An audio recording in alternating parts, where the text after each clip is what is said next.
The island had served as the reception point for tens of thousands of Indian immigrants between 1845 and 1917.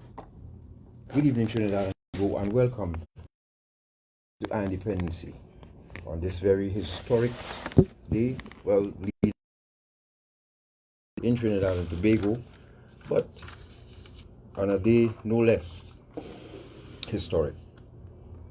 And we thank you very much for joining us. We have a surprisingly little problem with the Facebook feed, but you can live on our Facebook this evening has been a work of love and blood and sweat, really, because it has been so interesting for me, especially, editing and listening to the men who were part of what took place down at Tetron Barracks on the 21st of April 1970. And for us, it is a sort of account of a history lesson that a lot of us in Trinidad and Tobago are yet to learn. For me, it's more than just a trip down memory lane. For me, this is very memorable in more ways than one. The 14th of April 1982, I joined the Trinidad and Tobago Regiment, and I want to say happy anniversary to the members of the batch of 1982. This was a very historic day for us as well. So we're celebrating our anniversary this year, and I want to say happy anniversary to the batch. This evening on our independency, we are going to hear accounts, and we're going to do it in two parts. Part one will be next week we'll do the part two, but today you will hear from the men who were actually in Tetron Barracks when the first shot was fired. And of course we'll be speaking with Mr. Raffique Shah at the end of these four clips. Now today you're going to hear from Private Brown, who was private at the time, 3496 Private Franklin Brown, 3596 Crowe L, and of course 3732 Ogaro, he's a retired petty officer, and 3330 Gilbert Modeste, retired regimental sergeant major. Next Sunday you're going to hear from retired RSM Ramnath Captain Job, retired Fleet Alexander, retired Commodore Anthony Franklin. And did you know that the cadet force played an important role? We just heard that today. So Mr. Alexis was a corporal back then. We'll hear from him, and we hope to hear from Admiral Kelshaw. But today we're going to start the journey in Tetron, so we're doing it in sequence. So you're going to hear the accounts of the men who were there when the first shot was fired, and up to the point where they reached to try to leave Tetron Barracks to enter Port of Spain. This has been a really historic journey for both Natasha and I, because even as a young soldier, we never heard about these events in chronological order. Or even what started the whole thing, because reading an account by Raffique Shah today, we both realized, after hearing everyone else's account and what they thought was the reason for the revolution, so to speak, reading his account, we figured out why the revolution did in fact take place, and it makes sense. Yes, and of course Mr. Shah will be able to clear up a lot of misconceptions and misunderstandings and so on this evening for us. So we don't want to delay this any longer. I know a lot of people looking forward to this program this evening, and we thank you very much for your calls and your messages. You're a student of history. This should interest you, because we've been hearing from the civilians all the time. These men, for the first time, are about to tell you their stories on national radio. So as I said, the Facebook feed on I-95 is not working, but you can join us on Independency's Facebook page or listen us on the radio.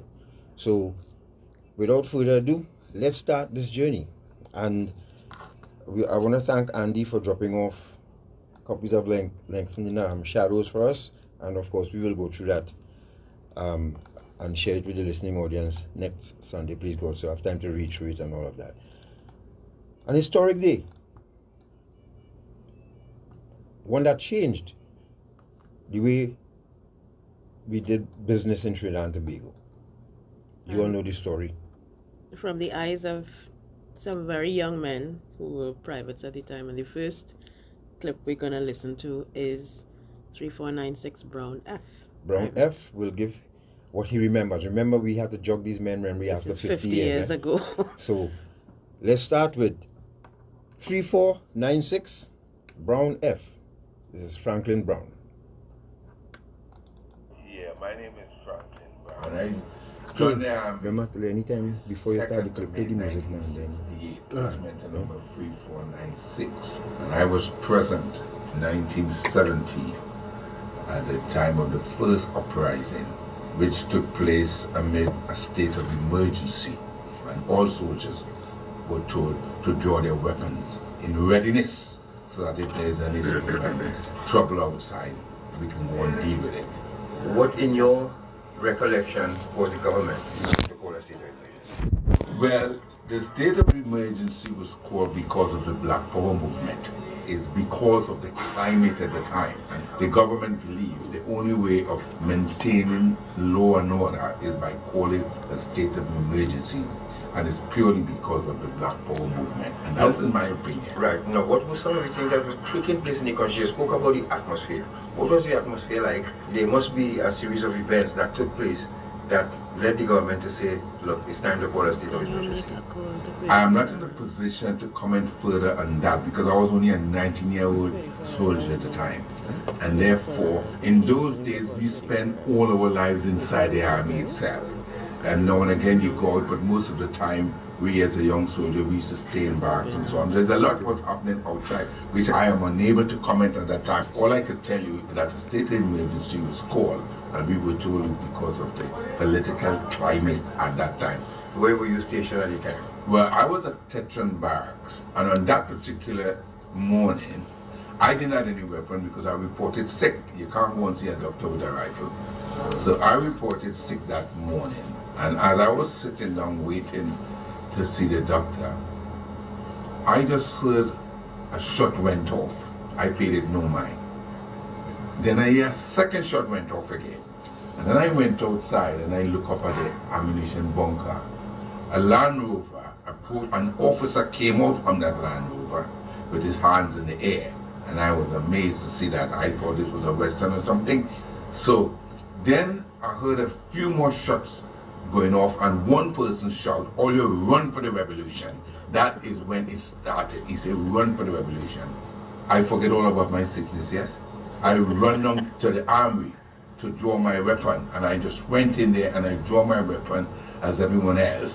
And then everybody was sort of gathering together. All the officers from sergeants up were locked up in the cells, and we were told we need to march all the officers, round up all the officers from sergeant upward. Then we were told to go and get mattresses and so on, because the cells here didn't need to accommodate as many people as that. And that is what my main involvement was. Who was giving these orders? There must have been somebody in charge. The Shah were the ones giving down all the orders. And therefore, whatever is being communicated to us will have come directly from them. Right. Because they got other people underneath them, corporals and so on, who would say, you have to do this and so on. And then they ask everyone to sort of get on the vehicles, load up the vehicles, and we're going outside. But they didn't tell us where we were going. They only knew where we were. We didn't. Now you said the sergeants and the officers were locked up. They were under house arrest? They were put in detention. How come? In the detention cells where the private soldiers now normally get locked up. Guard room? Yes, in the guard room. But the guard room was not that big. It didn't make to accommodate all these sergeants and warrant officers, but they were all put in there. So it was very uncomfortable. I remember, I think it was Major Goddard say that he had a bad heart or something like that. But people weren't studying that. All they were interested in, they wanted to get these people out of the way because they were not involved, if you like. So therefore, it would be a hindrance to have these people out if you're trying to do something. And I remember when I went down by Major Christopher, by the commanding officer's office, I heard the commanding officer shouting for help because some people were holding him down. But obviously I'm not going to get involved, so I just left that as it is. And you know, he was eventually arrested as well. And then we were all told to go on vehicles and turn your berries inside out. That was the instruction. And as a young soldier, I only followed instructions because I remember they asked the commanding officer driver to do some driving as well. And he refused to. At the point of a rifle at him and say, quick march. And they march him and they lock you up too. So therefore, under these conditions, you would just fall in order. And then we mounted the vehicle, all weapons and so on, as much weapons as we can. But who knows where we were going? It's only after the event, what the plan was to go to and arrest the Prime Minister. And that is what the original plan was. Now, you were asked to turn your berries inside out. That's correct. The color of the regiment berry is green. Right. So it means now you will have had blackberries. Exactly. Because that represents black power, isn't it? Right. We mounted up all the trucks. No more than about 4 trucks. And Captain Spencer, he escaped. He's the only officer that escaped. And he went to the Coast Guard. And if he is the one who gave the Coast Guard the instructions, because the Coast Guard wouldn't have known anything, Captain Spencer escaped. So he lilied the bar and ran up to the Coast Guard, because getting from the Coast Guard to us is not far, as you know, in the protection bar. So he escaped, and then we were going out, and then they started to shell the hills. They weren't aiming at the vehicles. They were aiming at the mountains to let all the rubble come down on the street itself to stop the vehicles from coming out. They weren't aiming at that. But Bailey was a bugler. That is how he died, because the shell from one of the ammunition hit him, and as far as my recollection goes, he was the only person who died. And then we went back in the barracks and we were in there for days because we couldn't go anywhere. And then a few guys said, well, let's head for the mountains. And a few guys escaped over the mountains. I did not need breakfast that morning, so my good friend, who we always stick together, I said, let's go. I said, not me. I did not need breakfast this morning, so I'm not going to be climbing that big mountain over Grand. You know that big mountain from Tetron? You can climb down and go all the way out. Now this is where reality would have, I'm sure, would have stepped in. When the Coast Guard shelled the hills, of course they blocked the road. Right. So you would have to know, beat a hasty retreat and give back. Exactly. That's exactly what happened. What was the mood of the leader of the insurgents between Raffique Shah and Lassalle? What were their mood and what were instructions that they gave you all? Well, they had to change plan. All we would do is sort of every man for themselves in terms of organizing their food and so on. People went and raid all the stores and the cookouts and everything, because obviously there's nobody to cook for you this time and so on, so you have to grab as much as you can and keep yourself going. But we weren't under any specific instruction apart from make sure we guard the base itself and do allow any people to come in, because an helicopter came across trying to take pictures or whatever it is, and people were shooting at the helicopter and it went away. But apart from that, we were hemmed in there. And as far as I understood it, what brought this whole thing to an end is when they called back Serret. Serret wasn't in the army anymore, he resigned. But they called back Serret to act as a go-between, to do the negotiation between Shah and Lassalle. And Serret is the one who brought this whole thing to an end, really, because of the negotiation. Must be the government appointed him, because he couldn't just come and know, because he had nothing to do with the army anymore, because he had retired. Comparing 1970, are you picturing or sensing the same atmosphere? No, I think it's totally different times now. And therefore, it's not going to happen today, because the army then were all concentrated in one place, isn't it? You had a few people up camp up then and so on and so forth. But right now it's a bit more spread out. So therefore, what happened then ain't going to happen again. It's as simple as that.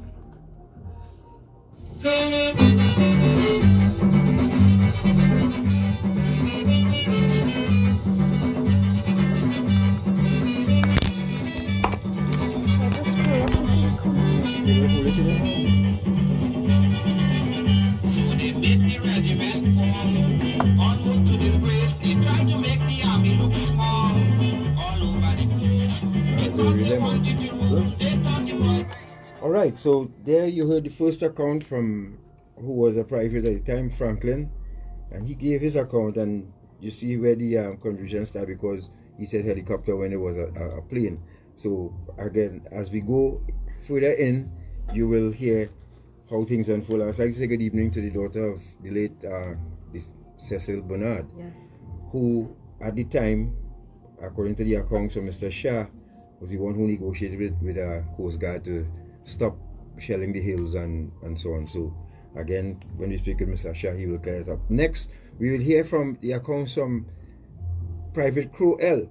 Now, he was actually a part of the revolution, and bad soldier, as we would call him back then. Bad soldier. But for the revolution. The military personnel who listening will know what I'm talking about. But I say good evening to the members, former members, the retired members of Trinidad and Tobago Defense Force, and those who are still serving.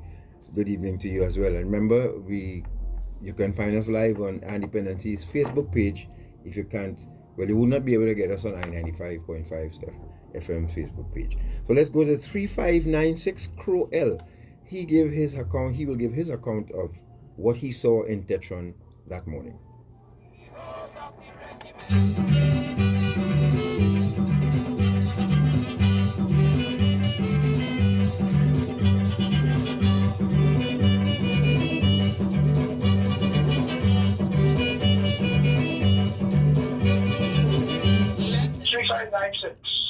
Private Crowe, Lennox. I joined the regiment in 69. So about March 69, I was attached to the company, in the rifle company. My experience in the event that I did 70 was that I remember the morning of 21st of April, after we mounted guard, after you had a Russian, etc., you settled down, there was some shots fired in camp, on the waterfront side. And then the next thing I saw, 2 officers being arrested under close arrest, which would have been Raffique Shah and Raffique being escorted to the guard room. I think I saw Major Christopher with him. I think it could have been Julian also, if I'm not mistaken. But I think there were 2 or 3 officers with them. But from that moment on, the camp became very unsettled. People didn't know what to do. The company was supposed to fall in on the southern side of the barrack room. And we were supposed to fall in there, but from that moment on, there was a lot of pandemonium. And the next thing is that I hear the report of bullets, of gunfire, coming from the area of the bunker. I myself was not too disturbed about it, because you're solely trained for these events, and you're supposed to perform accordingly. I remember speaking to Corporal Checkhouse at the time, Raymond Sonny, and I said, well, what's going on? So I don't know yet, and we have to find the sergeants to see what is going on. During this period of time, I think there was a vehicle instructed was loaded ammunition. And for some reason, I don't remember how I got myself involved with that vehicle, and I ended up at the bunker to go pick up more ammunition to distribute in the camp. Because you know that the camp was being threatened, but you knew something was wrong. When I reached up there, I saw Captain Half-Eye, I saw Mike, and other soldiers up there. I think Noel was up there. At the back of the bunker, we had both finding grenades, the Military 32. I loaded up ammunition for the SLR, and I came back down to distribute. I think I made two trips. We were still looking for the sergeants, and we couldn't find the sergeants. So somebody said maybe we should check in the sergeant's mess. So myself, the Chief Macano, and a few other soldiers went into the sergeant's mess looking to find the sergeants to bring some form of discipline in the camp. Macano said there is a storage room behind the sergeant's mess. So for some reason he suspected that perhaps somebody's inside of there. And Macano said, if anybody inside there come out, we had no response.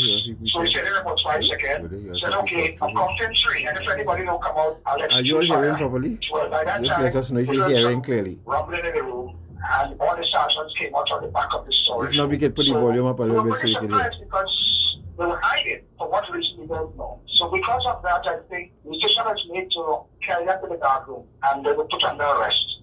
By this time, I think convoys were being organized, and we decided to do the unit the camp. And when we reached up on the hill just before Coast Guard area, there was the Coast Guard boat started to open fire on us up on the hill. What was happening? We was getting shrapnel from their fire. The hill never did come down as reported by a lot of people, and there's a big fallacy about the Coast Guard brought down the hill, which never did happen. They had a 40 millimeter bowfer. We exposed our heavy artillery, which was 81 millimeter caliber shots. But fortuitous for them, one of the officers decided not to fire on them because it would have precipitated and go down in the water. So something got wounded, really got killed up there. And I started to move men back down into the AMI room. A lot of the wounded guys, I cleared about 2 trips, remote wounded guys from up on the hill. I remember staying in the camp for a while, and then we decided to set up a platoon over the hill. and I was involved in that platoon coming over there. The purpose of that was to, I don't know the purpose of it. I think the person who was leading that platoon at the time was Raffique Shah, and he might have had his orders to go over the hill and carry out certain, I guess, certain exercises, I don't know. I think what happened that night, he got lost, and we end up in the residential area, which is just over Granwood. We got arrested later the next day or 2 days after. We were questioned at Chagaramas. I was Lieutenant Hogan at the time. I was detained in various police stations, and then I was held at Long Circular. And from there I was charged for treason, and I was arrested and carried to the headquarters, and then I was detained at the Royal Jail. We faced a preliminary trial now for the Supreme Courts. Some soldiers were released, and some were sent to the High Court. I was one of them who was sent to the High Court. The soldiers that were released, they wanted to keep them at the Royal Jail. And that created a situation at the Royal Jail that evening that we felt they should not be kept in the Royal Jail. If they're released, other soldiers, you carry them in the camp and you retain them in the camp, not in the Royal Jail. Anyhow, they moved them out of the Royal Jail, and they kept us there. And then they brought mutiny charges against us. And from there, it was Jason mutiny, Jason treason, 2 capital charges to this country. I don't think anybody ever faced. And then we had an incident in the jail where, I think that same day after they brought the soldiers in to retain them there, we refused to have them there. We removed all the doors from the cells in the Royal Jail, where we were being kept. And it was down for about 3 months. So we had 24-hour freedom to walk among ourselves. And then one day, come from the shower, from the Rivernian area, going into the main prison, and they saw a whole set of officers lining up there. Well, we wondered, what is going on. And next thing you know, there was an assault on us in that area. Very sorry we had to defend ourselves. Sorry about this. Captain Monroe was the commissioner of prisons at the time. Monroe pulled out this revolver, so he's going to shoot somebody here. And they did draw back their forces. Thereafter, they were able to get us to cool down, to back up the doors, and then they welded a cap on top of it so they couldn't lift the doors out. And we set it down after a while. From there on, it was facing trials. The facing trial never went further. What they concentrated on is the mutiny charges now. Transported to court every day, except there was a clear combination of Clarence. They brought him back into service. And based on talks he had with Rex and Raf and maybe the other officers, this is how the condemnation plea came up. The condemnation means like pardon me. The plea first came up in the mutiny trials, and progressively it went on to Minnesota, who was the judge advocate at the time, until long way plea. It was appealed to our appeal court, and it was ruled 2 in favor. Denying the appeal, 1 was in favor.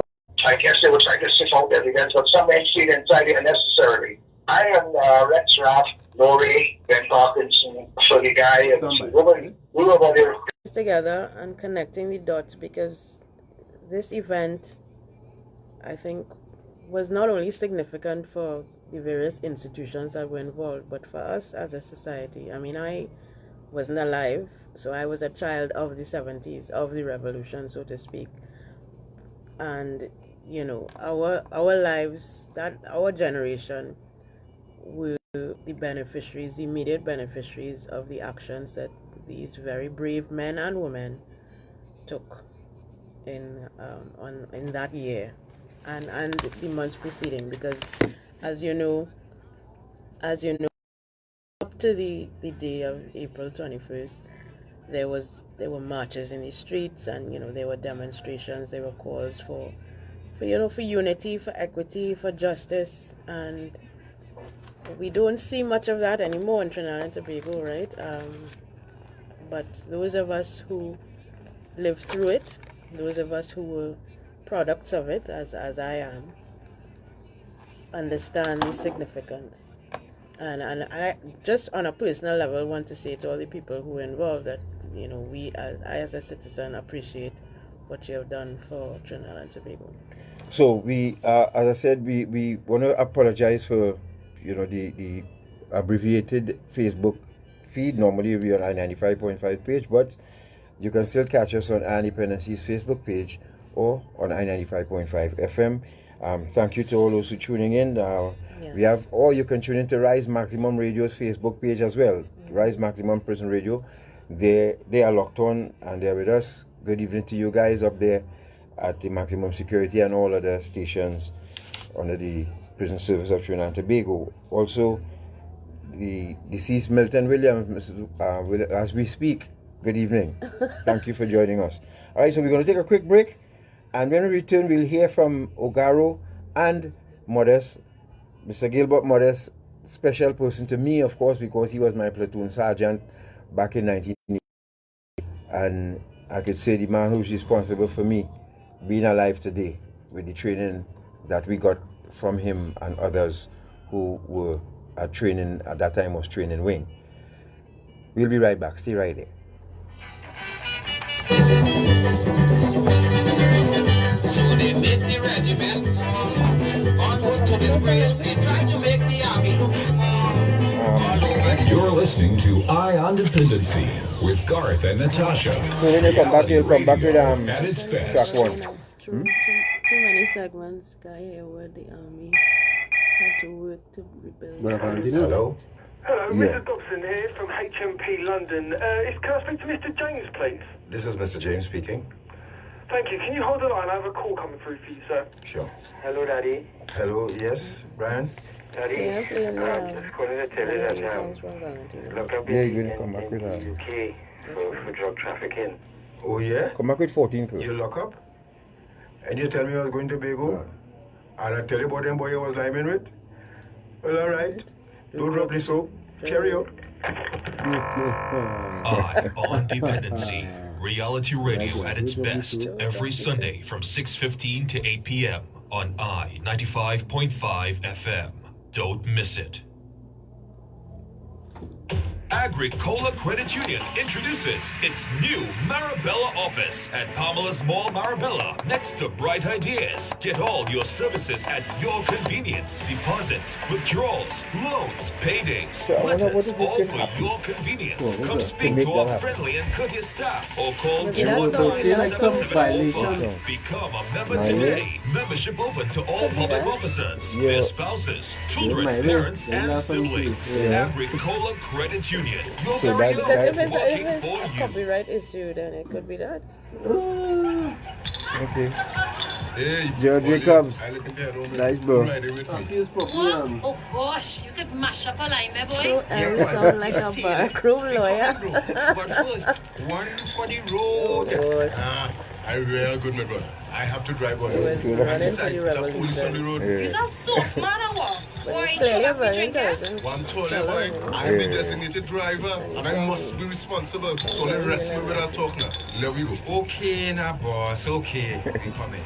Drinking and driving can have devastating consequences. Think before you drink.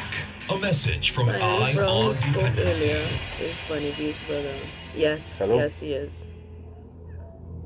The trumpeter. Hi, my name Yes, is he Talir is. King, trauma survivor and trauma-informed care expert from the state of Maryland, United States. And you're listening to Eye on Dependency, where every life is a biography on I-95.5 FM, Trinidad and Tobago. This is reality radio at its best. Eye on Dependency on I-95.5 FM. They talk about power, doctor, it's you who have power. I know when you act, it would have been a horse of a different color. You give them an inch, they take a whole yard, and when you had them under your flinch, That was the staff people say sergeant you're in bad. the room. Well, when I heard you address the nation, I knew what was your intention, but some of the powers you exercise, unfortunately, I must criticize. We didn't want them trigger happy police, we only wanted to demonstrate in peace. Yet my people was held and charged for sedition. He was marching for equality, black unity, and black dignity. Hey, Major.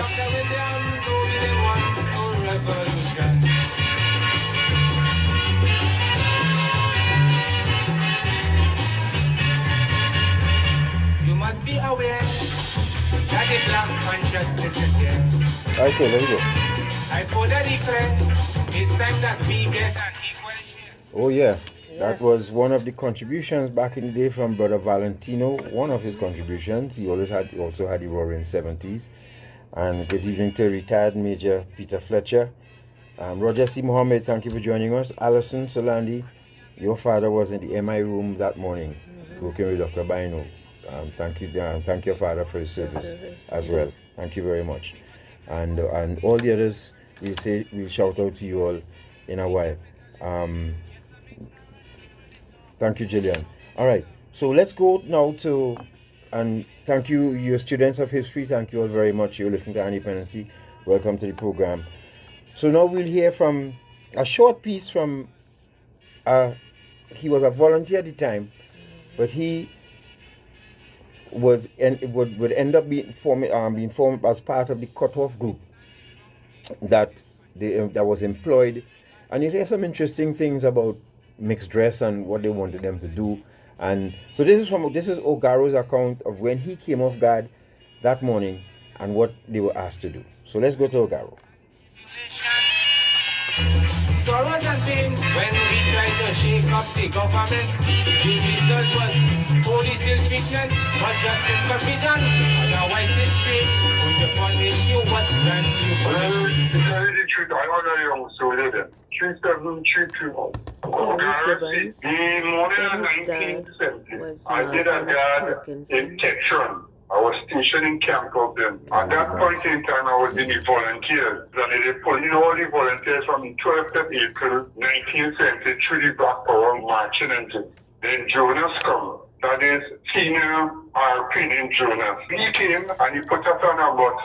All the volunteers on a bus. Ogden. When we reach in Camp Ogden, then we get to realize here that that big thing in Tetron, overthrew Tetron. They are not putting us on a truck and carrying us on by the president ground. Then right we up there now, they tell us take off the shirt. We take off the shirt and they gave us police shirt to wear. Then they move us from the president ground now and carry us Timberdora. Right in Timberdora now, Spencer came and see we half army, half police. Make we take off all the police shirts and burn it because a lot of people thought we were Jamaican soldiers. So what was the reason they give you all for wearing the police shirt? Well, they had soldiers in Tetron that overthrew us. So they wanted us to look different from the soldiers in Tetron. So Spencer said, no. And make me take off the shit and them and we burn it. And we put back on the ordinary army shirt. And we all in Timberdora then. And so that guy named Haynes was a volunteer with me. I and he trained together. He was too much with me. But he had a brother in irregular. When he understand his brother was in Tetron, he decided he ain't gonna pull no arms up against his brother. He want to go home. It was kind of frightening situation because we didn't know exactly what was going on. I mean, a young soldier and they explaining nothing. It was like that. We stayed in Timberdora. We had a roadblock by Shagram's police post to stop anybody from coming out. We was like, go here, go there. You know what I mean? Go up on top of the hill with some guns, facing the gate, and things like that. Then they come and they bring out this guy who didn't get killed when they was coming over the hill and cold guard the shell, the mountain, and a piece of shrapnel. If the teen is said and he died, we end up going to his funeral under escort and all kind of thing. And after, when everything come back normal, when they bring out them and they end up carrying them to court, we was escorting them to carry them up in town to go to court and things like that.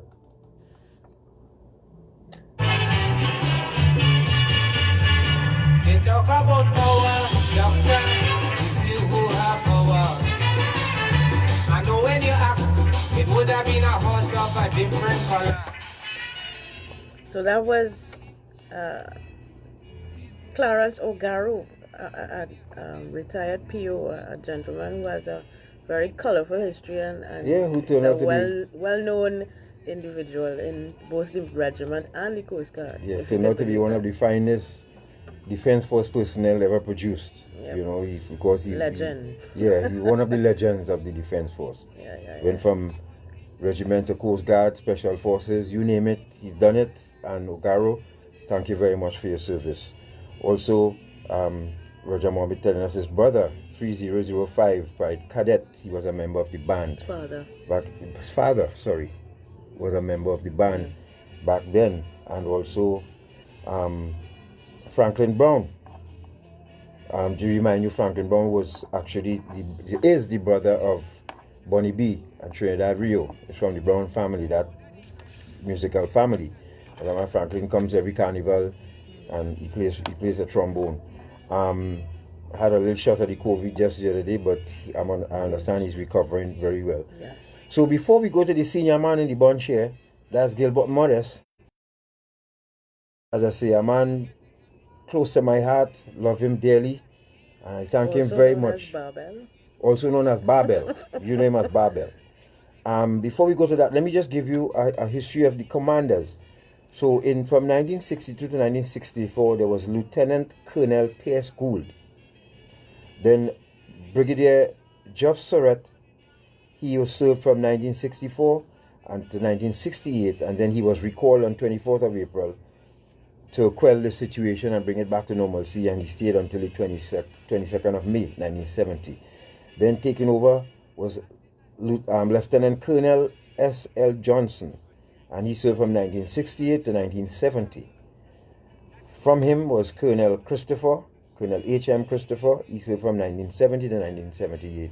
And of course, taking over from him was Brigadier J.L. Theodore, COTTR, from 1978 to 1981, and then from 1981 to 1988. Served a very long time as COTTR.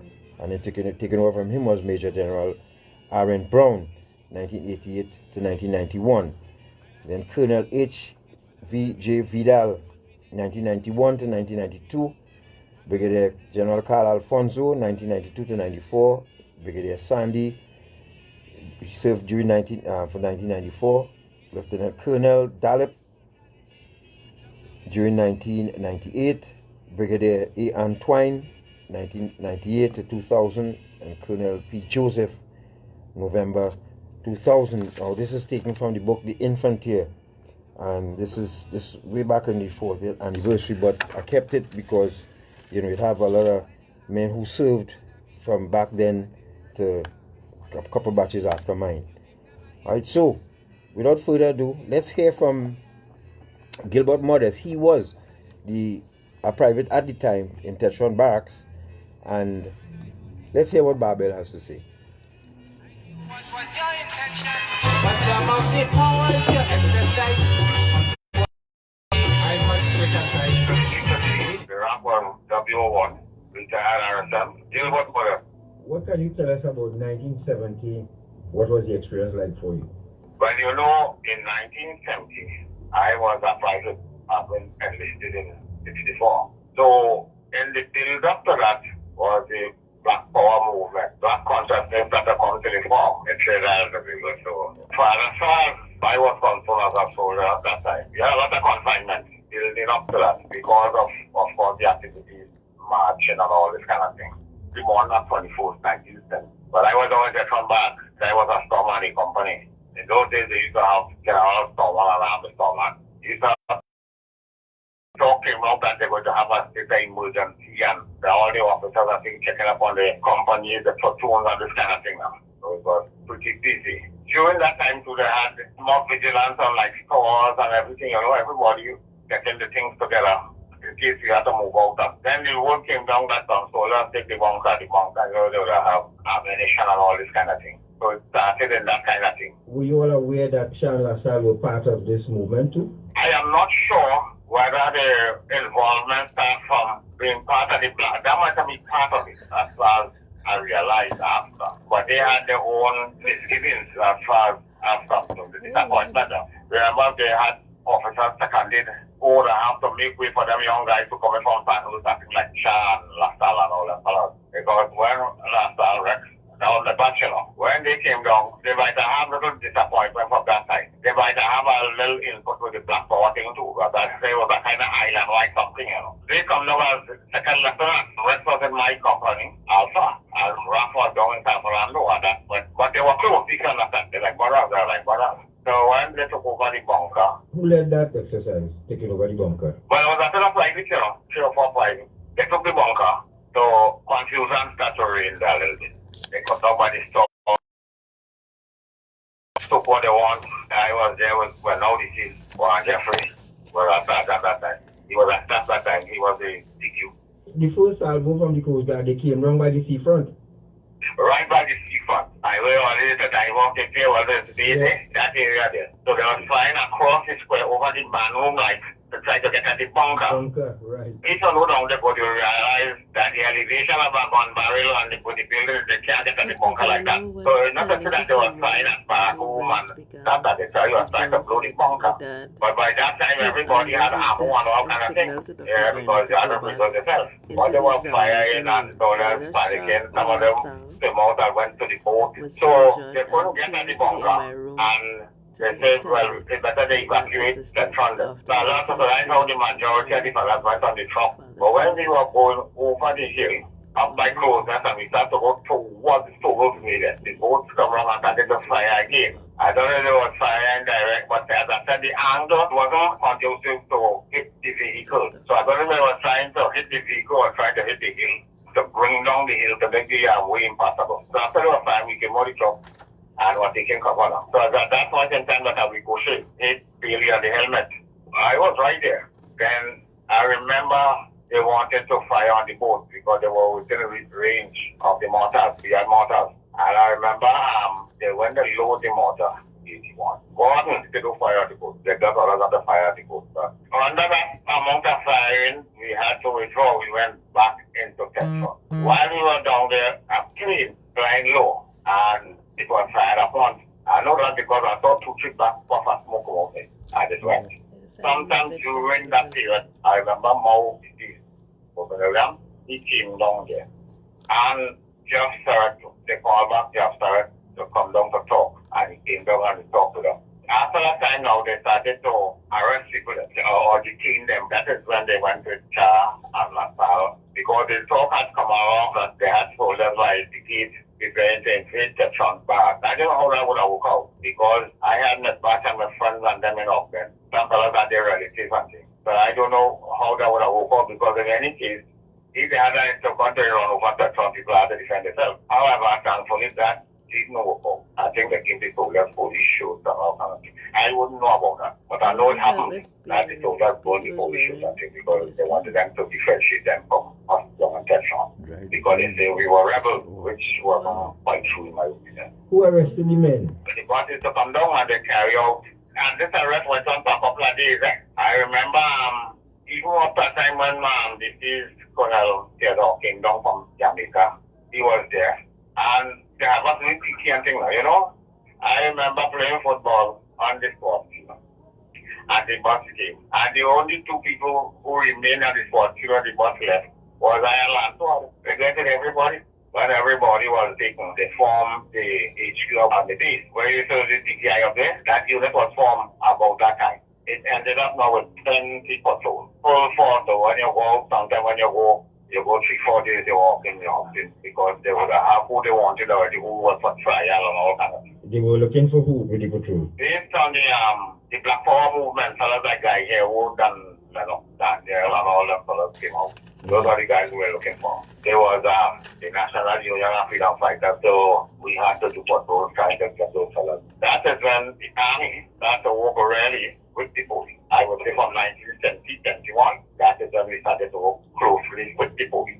I remember I have some fellas who was in my section who remained my friends. Policemen who remained my friends up to this day. These patrols, how long did they last? And when do you think, would you say, got back to normal in the minute? Those patrols last from 70s right down to all 82, you know, because even though it was scaled down after 78, we still started to go and do patrols. We even started to do more vehicular patrols. We used to have a combination push on vehicular patrols. So Bigo was always kind of out of it. Was not sure that thing to me. But we had, as again, I said, based on that, the Dallas and also left the big one. But the hotspot was Trinidad, especially in the northern part of Trinidad. 20 patrols and another. Unlike 90, it was more disturbing, especially in the initial stage of this thing. Because when you're telling me that all my friends out there in Auckland who will meet and will lime, and then you tell me that they had to come down to Petron to annihilate me. I was the person. And that kind of disturbing kind of thing. some of the fellas who were arrested were released. Some eventually came back and finished the time in the army. At first, they were arrested at random. I remember they say I was driving a Jeep, but as a lucky thing, I was a storeman, Captain Half-Five, who was my 2I6. And he knew I told them an accelerator from a brick. Well, I never come behind a vehicle that time in my life yet. So when they came, he said, no, he's staying here. I remember after everything was over now, when Brigadier Sarah came down, I was responsible for giving the commanding officer a breakdown on all the arms in Petron. So I had to go from store to store, check all the books because of what there were arms listed and things, what the fellows to get arrested and all. So it was an easy time. You could not leave camp. Both to begin, when the thing happened, in Petron you can't come out. And then when it was over, they gave me a couple of hours just to run home and come back. It wasn't an easy time, very stressful. Of course, he had the men who like alcohol, well, they raided the canteen. During the law, before they came to arrest and when they were thinking about coming to take over Petron and all that thing, we were down there, they were in touch with nobody. Maybe the senior people were in touch with authorities outside, but as all around there, you just then in the back home. You had our soldiers, they do no guard because they had to guard the camp. So they have systems in place to make sure the camp's secure.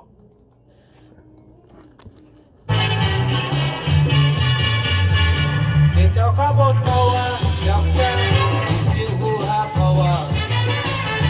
And when you act, it would have been a horse of a different color.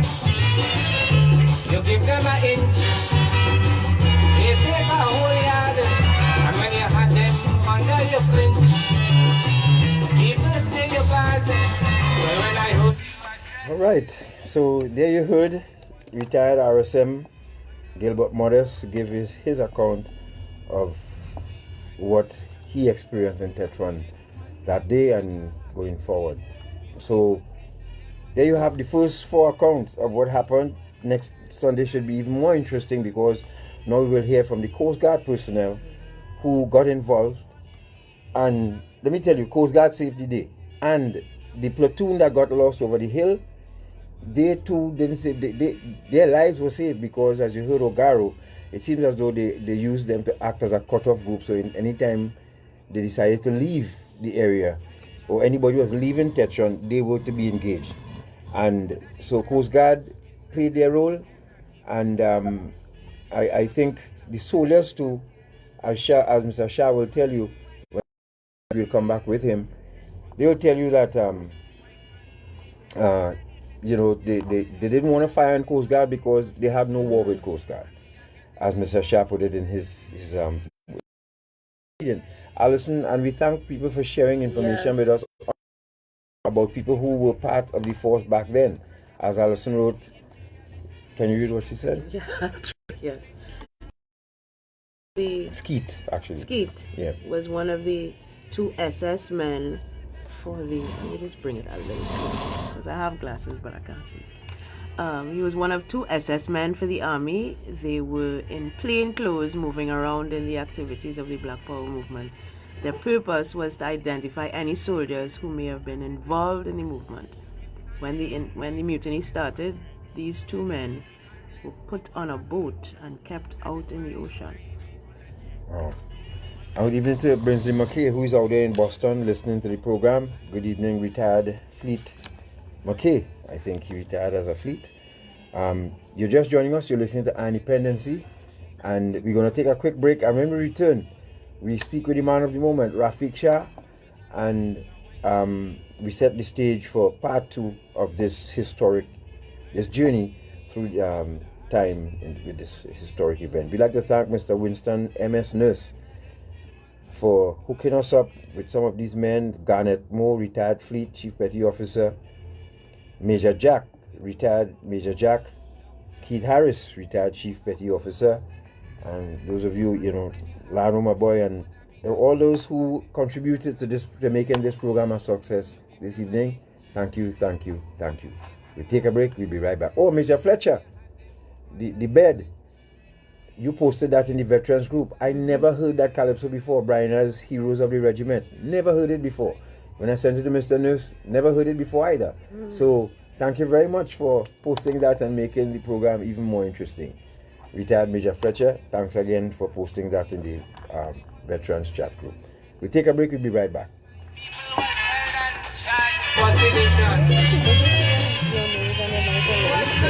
This is reality radio at its best. Hello. Eye on Dependency on I-95.5 FM. Agricola Credit Union Cooperative Society introduces its new and improved mortgage loan package from as low as 5% per annum. Home renovation, purchasing a home, constructing a home. Come to your credit union today. Speak to our friendly and courteous staff. See your dreams come true. All lending criteria apply. Check us at our head office, 20 Phillips Street, Port of Spain. Arima branch office, Pro Queen Street, Arima. Tobago office, Plymouth Road, Scarborough, Tobago. And our Marabella office, Pamela Small, Marabella. Agricola Credit Union, your very own, working for you. Hi, good evening, Mr. Shah. This is Natasha. How are you feeling? Taking hot pregnant. I don't want a brother or sister like that, mommy. Okay, you're right. I'm gonna do it because I want this baby to be a happy, healthy child just like you. Thank you, mommy. Drinking while pregnant can have devastating consequences. Think before you drink. A message from Eye on Dependency. I'll just have a little thing to read before we go down.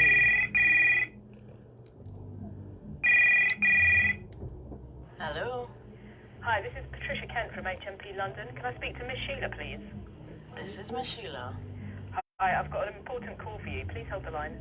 Mommy, it's Sherry. Oh God, Sherry, we looking for you all the time. 3 weeks now. Where you going? Mommy, I'm calling to tell you I get locked up. I had drugs in my luggage and I'm in England right now. In jail.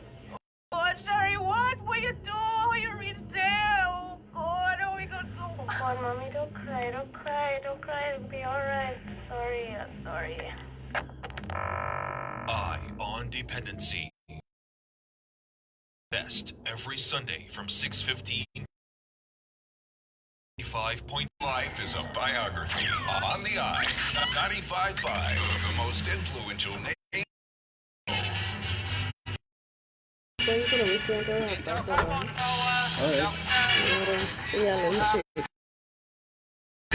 I know when you act, it would have been a whole stuff I did for After you finish it. You give them an inch. All right, welcome back, and a special evening to Kwesi Atiba, who started the discussion this morning, and he was telling me about the book Lengthening Shadows, and lo and behold, when we reach this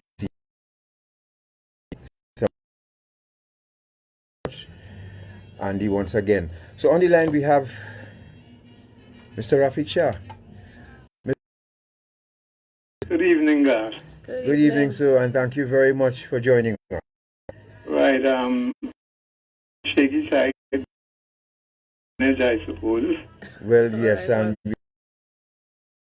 there with in age, but also as he goes fight it. So, Mr. Shah, Parkinson's, they know that. Yes, yeah.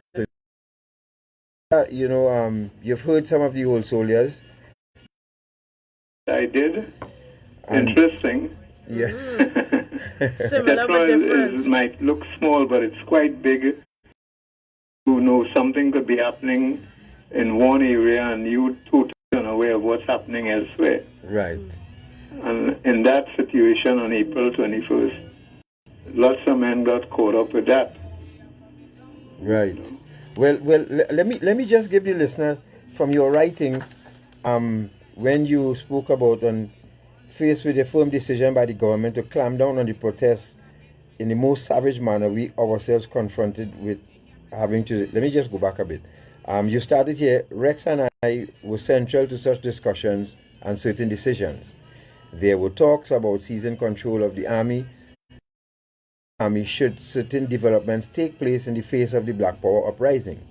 So on the morning of April 21st, faced with a firm decision by the government to clamp down on the protests in the most savage manner, we were ourselves confronted with having to choose our side in a manner of speaking.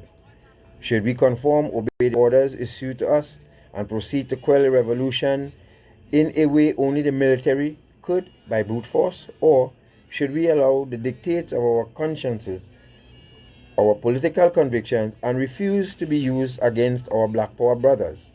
After less than 15 minutes, discussions in my room at officers' mess, Rex and I decided we would take control of the army and prevent it being used against our brothers.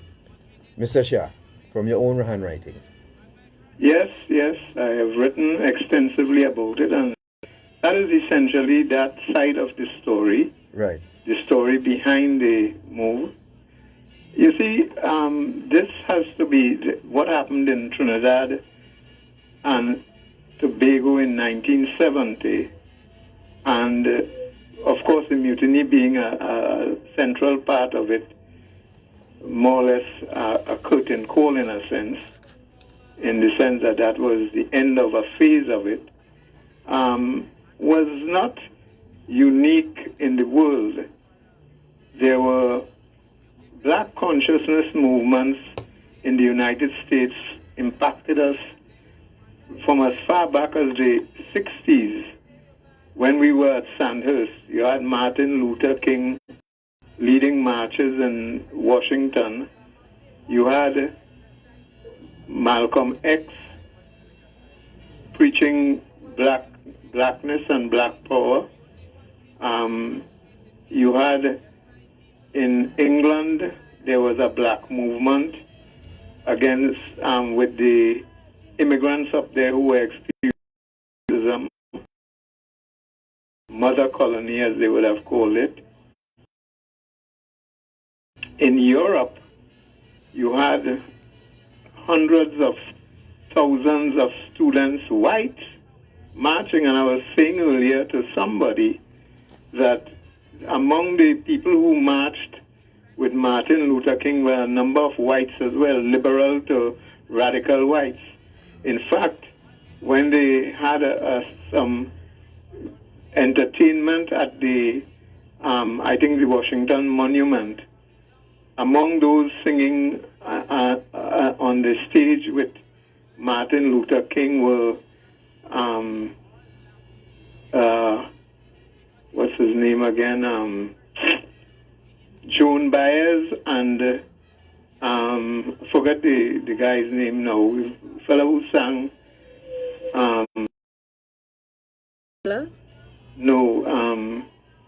Forever Young. Forever Young. Shucks, just forgot his name. That's okay. Yeah. Anyway, the point I'm making is why essentially a move to redress and to seek justice for black people in general. It had wide support, not majority of whites supporting it, but certainly an important minority in support of it. So it is in that context one has to look at people like Rex LaSalle and myself and the other young Sandhurst officers coming back from England, having been exposed to things like those happening and following them closely.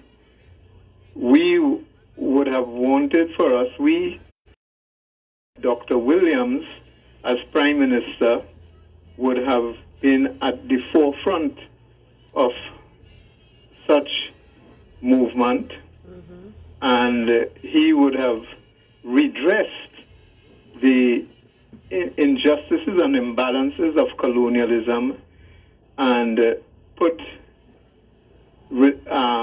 people of color, not to transfer assets to them or commerce or anything like that, but certainly to give them opportunities. And I suppose he did to a point. In fact, of course he did to a point, but it was far from anything close to what we thought should have happened. And it is in that context that we have to see his response to the Black Power movement, which was to use a limited force in the earlies and then go for the jugular on April 21st. Right. In my case, that was particularly a challenge to me because remember, I was the only Indian officer in the army at that time. Right. There were no other Indians. And the one platoon that was given orders to stand by to go into Port of Spain was my platoon. Okay. So if there was need for the army, because when the army goes out on a state of, you're going with live ammunition. Right. And if there was any call to fire on the remaining protesters, it would have been the Indian officer giving the order.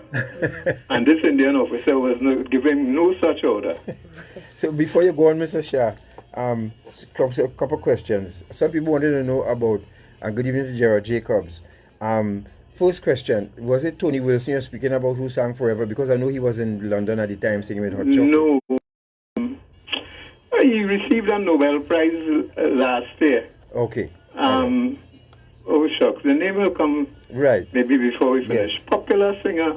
No, what happened to Rex? Where's Rex LaSalle and Bazi? Rex Somebody LaSalle is in Europe. Uh-huh. I think he's in Finland now.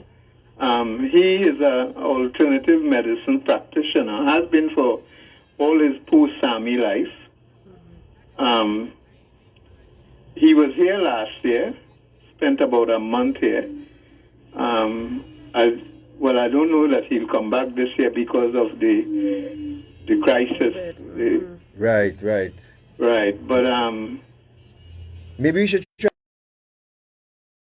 We have never heard from Rex at all since. Yeah, he has been out of the country. He spent about 1 or 2 years here in between, but he has been largely out of the country. Mike Bazi is here. We talk almost every day. Right. But he is not too outward on talking about 1970. All right. So let me give the listeners this now. Probably you could take us through this because this was a pivotal moment here. Remember at 7:30 I have to stand down a little bit. Yes, sir. So you said after 50 minutes of discussion, right? Since the decision was a hasty one, in spite of all the discussions that had taken place before, a plan of action was quickly developed. Arrest the commanding officer, since Johnson was not in camp, and that lot fell on poor Major Henry Christopher. Take over the ammunition bunker, rally the men, and then, quite frankly, we've never got past that stage. And everything that followed, the actual takeover was decided upon an ad hoc basis. They were just 24 years old, and most of the in the revolt were between the ages of 19 to 30. Now, this was the interesting part I looked at here. We were men dispatched to mark the bunker for assault, and Rex and I proceeded to arrest the CO. Since he was not in his office, we had to hasten to find Christopher, because time was running out short. Soon the convoys would leave for the various destinations. Christopher was with the then Captain Julian Spencer outside the administrative building, and we decided that although the conditions were not perfect, and even though we had no intentions of killing anyone, we had to go through with it. The attempted arrest was botched when a shocked Christopher grabbed my rifle by the muzzle, and in trying to take it away from me, pulled the muzzle closer to his chest. My finger was on the trigger, and realizing the danger to his life, I forced it upwards. One shot that took over Tetron Barracks. You remember that? Yes, absolutely correct. Everything there is correct. Yes, because on the morning when we assembled, that is where we learned that there was a state of emergency. And then the deployment orders were given. Mike Bazi, I know, was detailed to go to Tobago. He had not arrived in camp yet at the BRC, at breakfast. The morning parade. Right. Rex and I were there. Rex was to go with the Coast Guard. No troops. Clearly they had identified Rex as a radical, a black power man. And in my case, I was standing by with my platoon in Tetron to go into Port of Spain, if called upon to go into Port of Spain. I imagine they would have thought about isolating me in Tetron. Or maybe if things blew up in Port of Spain, call me to lead my platoon against the Black Power, remnants of the Black Power movement. Right. But as I say, it never got to that because we decided that we'd seize control. And when the thing got botched with Christopher, and Rex and I, because Spencer, well, there were others around, Bob Allen, Ramna, and they would have grabbed us from behind. I know one of them, I think, either Ramna or I know Allen would have grabbed me. One of them grabbed Rex.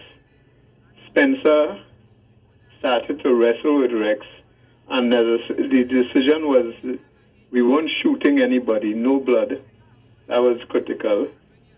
So we surrendered our weapons when we realized that we could kill these men, and we were escorted to the guard room. En route to the guard room, when we were walking up, we saw men up against the bunker wall with their hands in the air. And we knew that Norrie and others that we had asked to carry out that function, Lai Leong, Norrie, Charles Macano, and a few others, Mike Bazzi was sent to supervise it. They had succeeded in taking over the bunker. So when we were put in the cell, we knew it was only a matter of time before we were out. Okay. And within about 10-15 minutes of being inside, Norrie, Ferguson Guy, and others approached the guard room, firing over the top of the guard room into the hills, and saying, "We want Shah and LaSalle out of there now." They came into the guard room, freed us, and locked up the men who were left to hold us there. Charles Hull, he was a senior lieutenant, or a good friend. I mean, these were a case of friends, eh? Right. Because all of us were friends and colleagues together.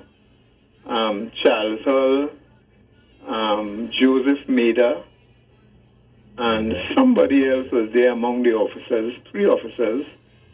And later they will bring the sergeants based on what Lennox Crowe described, where they found the bulk of the sergeants. But it was for their safety there, because it wasn't a case of locking them up to punish them. Right. But we thought if any of them did anything stupid, they could be killed. And then the next thing was to prepare to go into Port of Spain. Actually, we were heading for Camp Ogden. And that is what was thwarted when the Coast Guard came first into Tetro and tried bombing. I heard my good friend Babel talk about that and said they didn't get at the bunker, which is true. They took such that firing from the sea to get at the bunker is almost impossible. Impossible, yes. You will hit around it, but you won't hit the bunker. So that was that situation. Let me take a break now, and you want to call me back in about 8 minutes? What would you like for next week so we could start leaving Coast Guard? When you says he just want to take a little break, as you know, he's battling with Parkinson's right now, so he's going to take a break and we'll give him a call back. So we take your calls in the meantime. Let's take some quick calls from you to hear what you think about this trip down memory lane. Good evening, caller. Hi, good afternoon. Good evening. The first time I'm hearing that direct account from Mr. Shah. It was so noble of him as a young soldier to want to protect the protesters in Port of Spain. I find that fantastic. Yes, Was he ever awarded any national award or anything like that? No, he was considered a rebel, ma'am. He was considered a... That is why we need to rewrite history. But do you know, after a certain period of time, when you revisit history and you look at it from a distance, yes, you appreciate actions. It was very patriotic. Yeah. As against at the moment it occurred. Okay. Yeah, I think he wasn't sang it was forever him. young. And somebody posted it on Facebook telling us they were Yeah, Bob because Dylan. that Bob Dylan was very friendly with the white guy who drove. As Frank Brown F. described, all you heard was run for the revolution. I guess after that shot was fired, that was the Hello, good evening. signal. Hey, good afternoon, guys. Where are you going? It was a wrong. That? Hamlet. Oh, Hamlet. Okay, yes. Yes. Yeah. I'd like to hear RSM Modeste because he was one of my training officers at the UCAM in Shagamas. Okay, yes. Well, we just had him on. We just played his. Yes, I hear him. Oh, you heard it? All right. Right. All Yes, right. but I'd like to hear the memories back. Legends. Because after Mr. Shai did this thing, man, and that's good memories. All right, my friend. Thanks, Toronto. Yes, blessings. All right. Good evening, Batch. Bernard Ford. Good evening. Happy anniversary, brother. Good evening. Hello, good evening. Good evening, sir. Good evening. I am a former Coast Guard officer who was very involved and right there with all the happenings in April 21st, 1970. And there are a couple of things that are up. One is that when Raf went to Christopher, What's your name, sir? could I not give my name yet? I'll give it at the end. Okay? The Skeet was the intelligence officer, sergeant, Skeet and Roberts, and among a whole bunch of other soldiers. I stopped at Shaka Cabana and I held them there. When the bullets started firing, I have spoken to Raffique Shah over the years about this, and there are a lot of things that need clearing up. What's your name, this sir? whole issue. What's your name? So, I was a former lieutenant in the Coast Guard. What is your name, sir? I wouldn't give it now. Thank you very much for calling, sir. I can't believe you. I mean, why you? The man himself wrote how he to save you saying something else. 3 people we talking about. You know, I do disrespect military people, whether present or past, but you can't do that. Good evening. Hey, good evening, Doctor, sir. Good evening. I'm sorry I didn't get to call in when Raffique Shah was here, but I really must hear. Well, I wanted to hear if you keep listening Parliament, so Parliament has given personality previous, all the previous things. Now we are here, voice. He was not an anti-Eric William because what I heard Raffique Shah say that Eric William was not a corrupted man because if he was a corrupted man, his daughter would be living in luxury. Parliament challenge have that thing song by the Raffique Shah voice itself saying that that Eric William was not a corrupted man. His daughter would have been living in luxury. So that therefore that brings me back to see where they say I think Eric William's daughter wanted to lend piece of money to the country. I just propaganda. All right, Larry. Thanks very much. Jesus. Hello. Good evening. Good evening. Good evening. Right? Good evening. Got your voice, right? Pardon? You know who talking? Papa Oscar? Yeah. Oh, yes, Papa Oscar. Good evening to you, sir, and Miss Helena Pierre. Okay, good. You're so hot today. Alright? All Listen, right. what the guy just called and tell you, is just what happened. He didn't give his name. What he tell you is what happened. I'll tell you something too about that 1970. A lot of information, like when the soldier got killed, you're hearing, nobody not sure exactly where he got killed. But I'm telling you, it had one, I think the fellow named Mr. Carrington, a tall, dark fellow. He came to the funeral. I went to that funeral. That funeral came from the church over the road, the Methodist church, and straight into Lapa Road. And while we were there, because I was he said, if he burying today, and I hustle up and I get down. The funeral was supposed to be 3 and we bring it down to 2. When they put it down the body, the bugler appeared. We don't know where he was, but I go to run. And Carrington snatched me, said, no, don't run. Because that time curfew was up to 6 o'clock, eh? And as soon as they finished bury, and the bugler done whatever he do, I take off. There's a lot of stories, God. You're talking about 1970. You need to know what's going on in the country.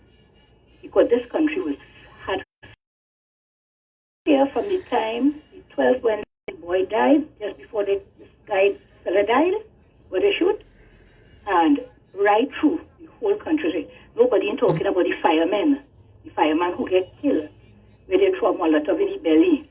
All of them talking about the glamour, making themselves glorified. But they ain't selling you. Those people sure would have been in the 56, 57, 50, 8 all now, because they left children. Thank you very much. 60. Mr. Shah. Hello, good evening. Hello, good evening. Good evening. That former lieutenant get me one day. I didn't get his voice. Was he a lieutenant at the time or he came through the ranks after? Yeah, but you see... What it? Yeah. And we'll play it back. Commodore Franklin was a sub-lieutenant at the time. I could tell you that sub-lieutenant. Well, we'll be hearing from Commodore next Sunday. No. Yeah. Sub-lieutenant in 70. So that person... Probably, I don't know. Yes. Because, he even know what went on when Shah and LaSalle confronted the two. Christopher. Yeah, I mean, but you don't want to give your name. Was a sub-lieutenant in 70, sub-lieutenant. Okay. All right. Yes, all right, I'm listening. All right, Sila. Thank you. Yeah, man. Hello, good evening. Yes, pleasant evening to you all. Good program. Thank you.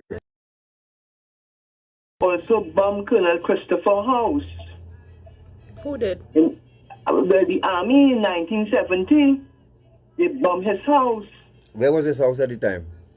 In Pity Valley, and it is still there. Okay. Okay, so thank you. Thank you very much. So much more to the program. That gentleman simply identified himself. Yeah. Very simple. So much. I mean, what is the case and what is the point in calling to refute what was said if you're not identifying yourself? That makes no sense to me at all. Makes no sense. Agreed. What we going to do? All right, brother. Let's try and get back Mr. Shah. So we're going to try to get Raffique Shah back on the line. Yes. So that he can continue what he was saying about the events of that day, of 21st of April, 1970. He was up to... he was describing the Coast Guard was trying to shell the bunker, but obviously because of their positioning and the weapons that they had, they could not do so. And I just wanted to, as well, while we're calling Mr. Shah, to remind folks that everybody, this was a national event, so everybody does have their perspective. Yes. And we are not historians, but we are simply trying to tell the story from the through the eyes of those who were there. Mr. Shah? Hello, yes? Yes, sir. Yes, good. Okay. Did you hear that that someone posing as a second lieutenant was a lieutenant in the Coast Guard at the time and he gave his account? No. Okay. Well, never mind. Don't worry. Yes, so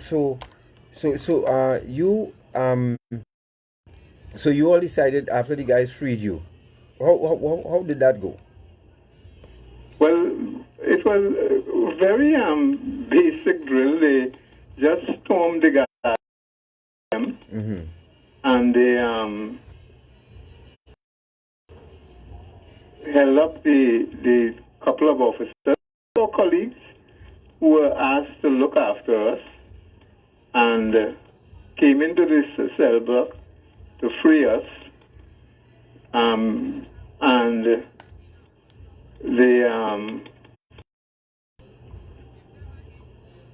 in both cases, because and then heading up for the bunker, but so they couldn't get the bunker. So I had the men take cover in that big drain that runs to the south of the camp. Right. And most of the men took cover there. Sent for the Carl Gustav and rounds of ammunition, and was loading the Carl Gustav when Lennox Gordon, who was a lieutenant like myself, I 1 year my junior, he came up to me. He and Cecil Bernard were looking on at what was happening, and came up to me and pleaded, no, don't use the Carl Gustav, don't open fire.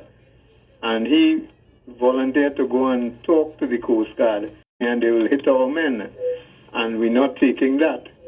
Anger had started to boil.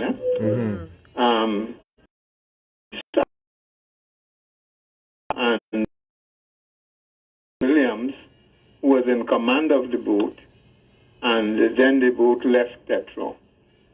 And that is when we decided to organize and prepare to go to Camp Ogden. And that then, by then the sergeants and a couple of officers, Major Ming Johnson, Captain, no, he wasn't captain yet, he was Lieutenant Major, Lieutenant Hull, sergeants outside that weren't touched. And we then prepared with the convoy. There were about, and the rank was between 500 and 600. Convoy had, or the men at Tetro that morning numbered at least 300. Because remember, 2 companies and headquarter company usually stayed at Tetro, and the only outpost we had was Ogden, which had 1 company, in this instance Alpha Company, and at Union Hall you had a platoon strength. In fact, it used to be less than a platoon with a lieutenant there. I don't know at Union Hall, I don't remember. But among those who fled, and now when Rex and I were locked up in the cell, it wasn't for long, maybe 15, 20 minutes, but the big question was, why didn't some other officer seek to exercise control as a senior officer, because you had the then Captain Duckwell was there, Captain Spencer, he was captain already, and one would think that they would try to exercise some control because they were senior to us and see if they could restore order in the camp, but they never did that. They ran at full speed and abandoned the camp. Right.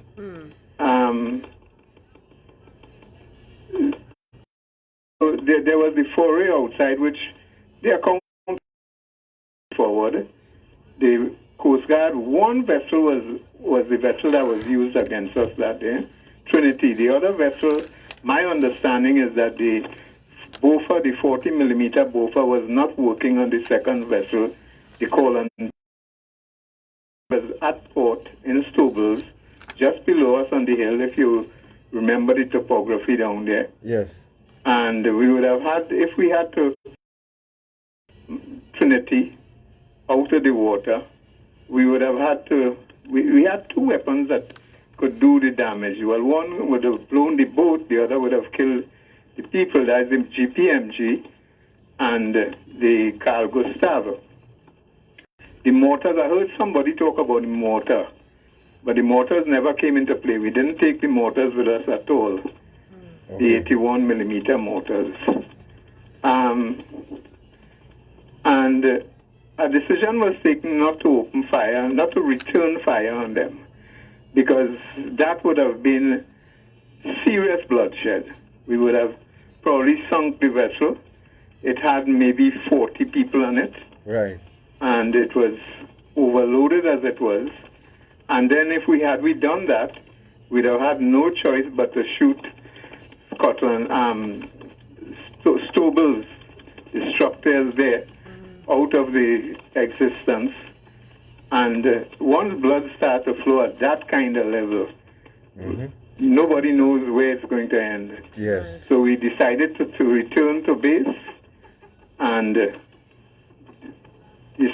determine what our next move would be, which turned out to be negotiations through Commander Mervyn Williams And eventually Seret came in. We asked for the return of Seret because Johnson was partly responsible for what happened in the sense that he was a most insensitive and incompetent commanding officer, weak, conniving, anything a commanding officer should not be, he was. I was going to ask about that, Mr. Shah. In the military itself, the regiment itself, and that was one of the grouses, to put it mildly, that you guys had at the time as well. How the military is being run. Yes, well, that was the commanding officer who took over when Seret was removed. Well, Seret was sent on retirement. Then you had some senior officers who were what they call contract officers. When the regiment was formed, these guys were like cadet officers, in the officers in the Trinidad and Tobago Cadet Force, and they were a kind of contract arrangement where they held ranks captain, major, quartermaster, captain, and that kind of thing. And their contracts were, I think, between 3 and 5 years. So by 65 to 68, they ought to have been out of the army, and you had 12 people trained at Sandhurst, 3 trained at Mons Officer Training School, and by 1970, when this thing happened, the first set of officers had already started going to Canada, and the first one who was actually in Canada at the time of the mutiny was then Sergeant Carl Alonso, who went to officer training. In fact, Carl and I had worked together. Just as when I had returned first, my company sergeant major was Ramnarayan at one point and then Bullen at another point. And my sergeant, the very first sergeant I worked with, I think, was Roxalandi. Okay. And then Stanley Miles. Very good NCOs. Very, very good, yes. Yeah, very good NCOs. And there were some excellent corporals, Antoine, Debisette, excellent soldiers. But when you had to deal with Luke and Stanley Johnson and Christopher, you weren't going anywhere in terms of the sharpness of the regiment and for it to be the kind of force it ought to have been. And that made for a situation that was, in our view, unacceptable. And one of the things, the very early demands we made, besides the removal of Johnson, was the removal of the contract officers and their replacement, not with us, because we couldn't even think about commanding the regiment. So it wasn't for us to get rank or anything like that. Right. We had in mind Theodore, because he was the most senior of the highly trained officers. There were also some others who would have been in contention, but removal of those contract officers. So those were two things. There were others. Well, on the political side, I mentioned myself in particular, but other officers too, and other ranks were imagination were fired by what was happening globally, and we wanted a people's army. We were dreamers. We wanted a people's army, an army that would be a compact unit that would train. We didn't think that Trinidad and Tobago should have a bigger standing regiment than a battalion of crack troops and a larger volunteer or reserve regiment by training younger people and having them learn full training, but spread over a longer period and remain in reserve so that they wouldn't cost this government a lot of money, but you have the firepower if ever you need it, they would be available.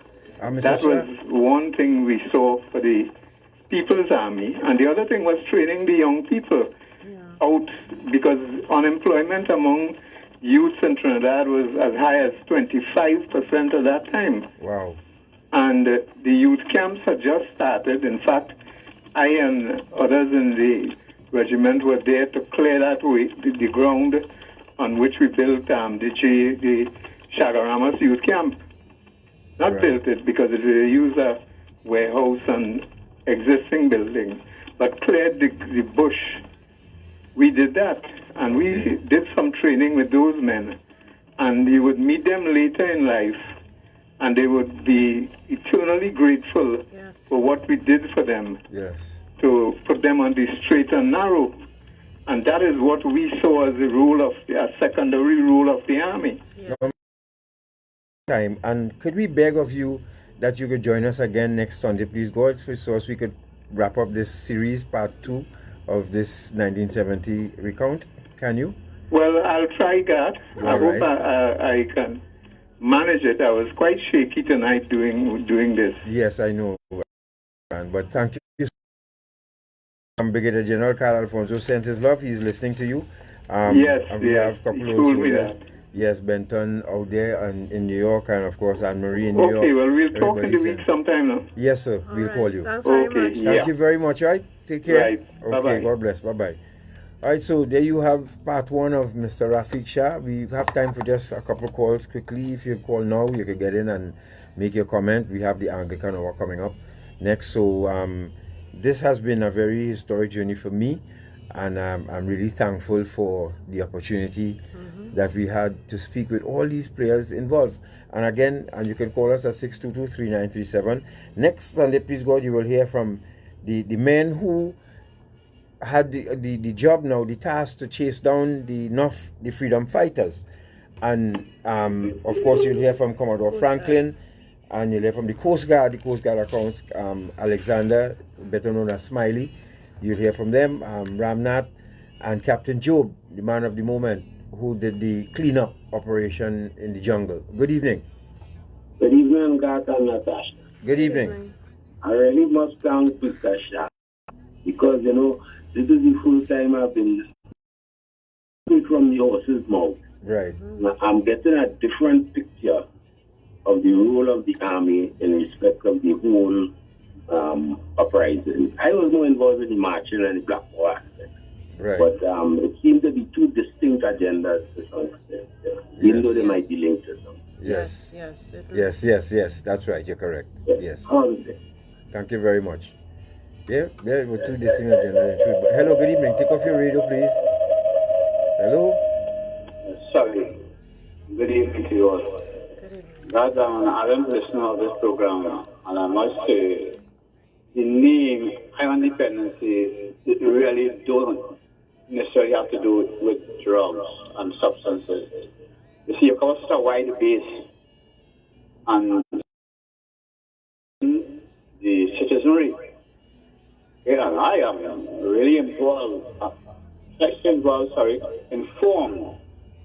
because I was a youth back then, you know, experiencing blackouts and soldiers on the streets and so on. Yeah. And now having a much better understanding and hearing firsthand from people who are actually involved, you know, I thank God that I'm alive. And the youths who are here now, the youth to glean, right, and know where we are at and how we should really treat with good in this country. Because apart from health issues like right now, the pandemic with corona, right, you have social issues, there's a crime on a whole, and we must be able to treat it. And having people who are able to guide based on their experience, we should be able to glean and come in a better place in terms of bringing Trinidad and Tobago in a better position on a global scene. Well said. Thank you. Sorry, good work. Thank you very much. And of course, independency, remember I came from the military. The military started this, don't blame me. Meaning, with my experience now, I'm happy to be able to do this for you all and have access to these men, because otherwise these men weren't speaking, you know. So I thank them for respecting me enough to actually sit on the phone and do this interview with us. Hello. Good evening. Yes, good Quickly. evening. Yeah, good evening. My name is Kenneth Luke. I'm the son of Colonel Luke. Okay. Colonel Luke, right. I remember. There's another perspective on all of this. Raffique Shah is attempting to rewrite history. And he needs to come out of the fog of what his age has brought upon him. There are 2 volumes of Hansard that were associated with this because of the confessions that they gave. I have put comments on this thread so that you can easily see another perspective. Because they weren't interested in getting into Port of Spain and going against their black brothers or nothing. They were going to overthrow the government. I was living at PP3 Chagaramas during the time we had to run. All right, so calm down now. Calm down yourself now. You don't have to. I am very calm. No, you're not. You're Yes, I am. You may be more calm than me, but I am very calm. All right, here what to do for I'm me. very clear because at All right, my hello. age, Sir. Hold on. Can you, we running out of time. As a matter of fact, we out of time. Could it possible that you give me a call and we could discuss this, probably even take a statement from you? And what is the number? 756. 756. I couldn't come near you with that. 756-6337. The article that I posted on your thread is called, I am very clear about the day I almost died. All right. Right, call me tomorrow. Please go ahead. What's your name? My name is Garth St. Clair. All right, thanks a lot for calling. Oh boy. Wow. That was some real bitter boy. Yeah, and after 50 years, boy. Wow. But that's all right. I mean you know, it's part of our history. We take one more and we wrap up. Yeah. Not everybody will be. Yeah, that's it. Not everybody will remember everything. Good evening, sir. Final call. Yes, good night. Yes. Good evening. I would like you to get on to 3425 Ian Johnson. Right? I know He this was will there happen. involved in that thing, most with what Raffique Shah said. 3425. Yeah, 3425 Ian Johnson. All right. My number is 3187. You are All telling right? me. All the best. All right. Thanks a lot. Thank you. 3, 4. I had a mind, God, and you did too. That, Johnson, 3425. That's right. that we would have this kind of, Yeah, but that's you see, dissent. And that happens when you don't take your time and document history, things. when everybody's could have a proper account of it. Someone should have gone around and spoken to Everybody involved, and I don't think anybody did that. This is one of our biggest faults in Trinidad and Tobago, and I want to thank Dr. Rowley. I don't know if you listened to us, because last week we spoke about setting up a think tank, and I see the next day you came out with that, and I thank you very much for, during the week you came up, you let the public know about the think tank, and we thank you very much for doing it, because this country needs that. We need people who could actually think about succession planning and what the young people can go back to and properly read documented stuff that took place in Trinidad and Tobago here. Remember, somebody could run in this room and snatch something and run back out, and Natasha will see a blue jersey, I will see a black, Crowe will see a green, dark green. This is how things happen. And when we continue to ignore these things in our society, this is what happens. Some of the men who were involved in this. So, a movie could have been done about this.